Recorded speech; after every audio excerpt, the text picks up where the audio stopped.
Thank you very much, Peter. Good. Hello, everybody. Good morning. Yes, indeed. Peter was talking about 900 people that I had in HR operations, IT, talent management around the globe in ABB. That was the company I was before with, a company of 150,000 people and 40 billion in revenues. Now, you may imagine with such a big company, you have a lot to do, no doubt. Now, I'm now at a very different company. Let me just quickly show you. It's way, way smaller in size. Still, it's kind of international, not yet to the stage that ABB was, but still, it's international. Now, that's a difference. And I'd like to talk about this difference as well, and this is the reason why I bring it up. It's not because showing you this fantastic company, which it is, of course, but every other is as well. Now, I'd like to talk about these differences that we all may occur in the roles we have. But before I come to this, let me activate you guys a little bit. Hands up, who of you considers himself being a decision maker in the company? Okay, many, but not everybody. Now, if we say for those who are decision makers, let me ask the next question. What would you believe is your sphere, your scope of decision making? Is it, first question, for whom is it the budget that you are driving with the role you have? It may be, here for Adrian, it may be recruitment, the budget you have on recruitment. Or it might be as a head of HR, it might, we have here, almost a billion in revenues, which means we have an equivalent of, say, the HR role, the team, plus what we invest cost roughly, let's say, 2 to 3 million, okay? Is that the budget we're making decisions about? Who believes this is the budget you're making decisions about? It's HR. That's what you decide upon. Hands up. Okay. Who, different, believes that your budget is the personal expenses of the company? Meaning, for 800 million, that probably would be 300 million. Who has that belief? Okay. So where are the others? I'm missing a few hands. Because you guys were saying you are decision makers, some of you. So what's missing? What is it? I was talking figures. You heard I'm a finance guy just by origin. Of course we're talking finance. Why? Because the business is about economics. So we're talking finance. Now, that little question here just makes us probably showing one thing. In HR, we're very qualitative. We're a little less quantitative. Now, the thing that I'd like to talk about is how can we move qualitative into quantitative measures, qualitative arguments. So saying, yes, potential is important. Of course it is. Talent management is important. Recruitment is important. All of this. Now, what do we do if we stand in front of a board? If we stand in front of the CEO, and the CEO says, you know what, for me it just matters what counts, or it counts just what, I can measure. What do we do? What do you do? Okay, let's talk about this, because this is the fine line between art and science for me, personally, and you may make your own considerations, beliefs, opinions, but I'd like to share some of this with you. Okay, how do you drive for decisions? You may drive by science. Yeah, science tells us. We love to do this in HR, and by the way, in other professions as well. We talk about science. Study X, Y, Z tells us X, Y, Z. Okay, fantastic. You may drive it by evidence. Aha, that's a different thing. Now, Vladimir before said he's running an NPS, right, on candidate experience. That's evidence. Now, a statistics guy, a finance guy, will blow up your evidence if the sample is not big enough. Okay, be sure in your numbers. If you run an NPS, if you run any kind of data, even if it is potential, talent portfolio, make sure the data is evident. Not every evidence is really evident. Okay? Next, economically based. Okay. Personal expenses is too high. CEO may turn around and tell you, well, we need to restructure. Well, portion of personal expense is too high. Okay. Competitive pressure. We have to get better. Because our competitor, whether it be in the food business, whether it be in the tire business, doesn't matter that much, just better than we are. Okay. Next one is buy power. CEO tells us, get better on HR. Okay, thank you. That helps. Maybe it does, maybe it doesn't. Next one is, here, random pick. We just pick an idea. You're sitting in this conference. Some are on their mobiles, some are on their computers, some write, some think. You pick something, you bring it back. You pick an idea. Is this a random pick? Often it is. Because it matches with your CEO's or your boss's idea, then you have a random pick. You don't have evidence necessarily. Okay, by opportunity, here's a chance. We have a good vendor turning around the door, or we have a friend who's just doing a great business, a fantastic idea.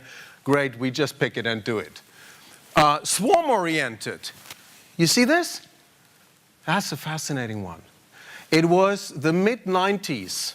95, 96, 97, when talent management was the big hype. Give me an idea, what is the big hype currently? Sorry?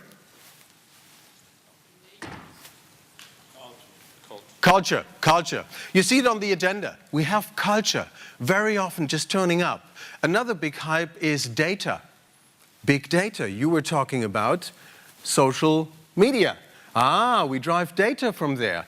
You know, that swarm, we just swim with a swarm, right? Or we fly with a swarm. Do we want this? How does that fit to being competitive? Probably we need to do something different than what the swarm is doing in order to be more successful. So, and who really decides upon your agenda? Who is it? Are you driving it? Somebody else driving it? This is where the art lies. This is where the difference is between science and art.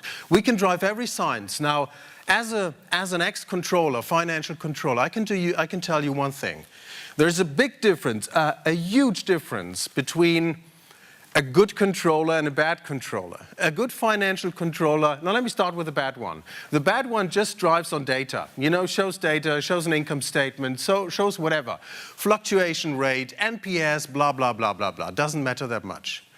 Now, the good controller stands in front of the management team, assume you're the management team, and says, look guys, this is what the data just shows. Here comes my interpretation. Here comes my recommendation. Here comes my evidence from the data we've been skewing out of the system, which is telling a few things. First of all, we have to have a system.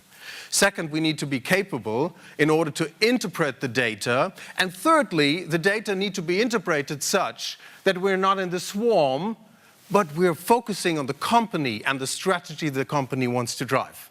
And the goals. You need to be goal-driven. Okay? This is the art, basically. Now, let me give you a few examples where the difference for your company may be. In HR, we have a maturity curve. Now, some of your companies might be very low in maturity. Is this good or bad? Well, it's just a situation. In personal administration situation or professional practice or here in the middle, effective HR management, what do? In effective HR management, this is the area where you count fluctuation, where you count, let's say, personal expenses, cost of your department, sort of things. The more you move up, you move on to things like cost of hire, throughput time of hire. So how long does it take to make a hire? You know what? The further you go, if you're just right up there, you do something very different. Right up on the right-hand side, you start counting and measuring what is the correlation, which is already starting being a difficult number. What is the correlation between number of salespeople globally or in your region hired relative to the amount of order intake increase? All of a sudden, you need to start collaborating with the sales and marketing department.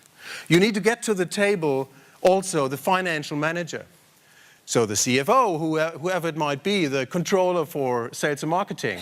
So you need to all of a sudden collaborate and get with those people at one table to say, how do we get this number out? Because that number only tells you then what the real correlation, what the real benefit of HR for the business is. You see, there is a difference. Now, first of all, when you want to do decision making right, then make yourself clear about where you are on this with your organization in terms of maturity curve, because it depends. You can hardly make leapfrogs. A company that sits knowing HR as a professional practice, more or less, a little more than just doing administration, hardly you will land with an idea of building a correlation between sales and personal expenses in sales or hiring cost. Okay? Good. Next one. Here's one that is a real art piece. Who of you is responsible from time to presenting pieces of strategy at the board or in front of the CEO? Okay, some do. Now, I have to go a little quicker. You see a few strategic positions here, which is decision making, but from a different perspective. If you talk to a CEO, he doesn't want to hear about talent management necessarily. He may or may not. The board, at least, board of directors, they want to hear about productivity, EBIT, delivery, those kind of things. Now, how can we put things into relation? Pretty easy, because if you read what we have here up, productivity, a limited access, let's assume in this company here, we have a limited access, we have had a limited access to a sufficient number of top candidates and efficient processes to cope with growth. So the company is growing like hell. I assume a few of your companies in this region also are growing. Now, what do? I put this into a position and say the productivity will suffer if we not get the people in. Everybody says, yes, you're right, of course. Okay, thank you. It's not telling something new. It's just putting it into a very different figure, right? The next one is EBIT. If we have a hiring failure, what does it cost? In euro terms, on average, $100,000, a hiring failure. And this is a very, very conservative number. It goes rather more up than down. Where's this money coming from? If we do a hiring failure, it's just right coming from, as financial people would say, the bottom line. So, from the money left for the organization or the owners. Does that hurt? Yes, it does. You see the translation? We just do the same thing, but we translate it into a language that other people would easily want to understand. Okay, we could continue. We can't now in terms of time. But basically what I'm saying is, without data, you're just another person with another opinion. Does this matter? You probably might be swiped away. Right? Walk away because it's not hard enough. It's not as hard as supply chain. It's not as hard as productivity in the factory. I don't know. Whatever you're doing, you need to be as hard or even harder as those figures are that are coming from the business. Because our business is one of the most important.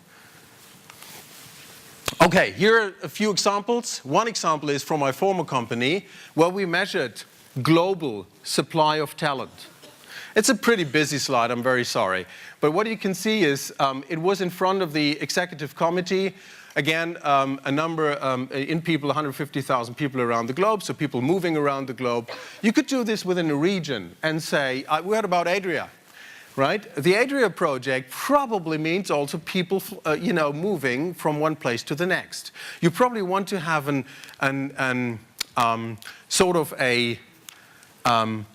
change of people. You want to let people move from one location to the next. Show those movements, and you find easily the low numbers. You, for example, find here that many people moved to Asia. Hardly people moved out of Asia into US or Europe. Okay, what do we need to do? It's a strategic decision. Okay, next. I'd like to show you this thing, and just by, I'm flipping through it, it's a lot of stuff. We're going to have to be quite quick through this, Dirk. Yes. If you No, I'm not going to explain it. Fantastic. We heard about, what I want to explain is just one thing. We heard about LinkedIn, Facebook. What if you do one step beyond this? What if you go for a tool that squeezes all of them together? Wouldn't that be nice? Yes, it would. So go out and reach out for data that is beyond the obvious. The obvious is saying, go to social media.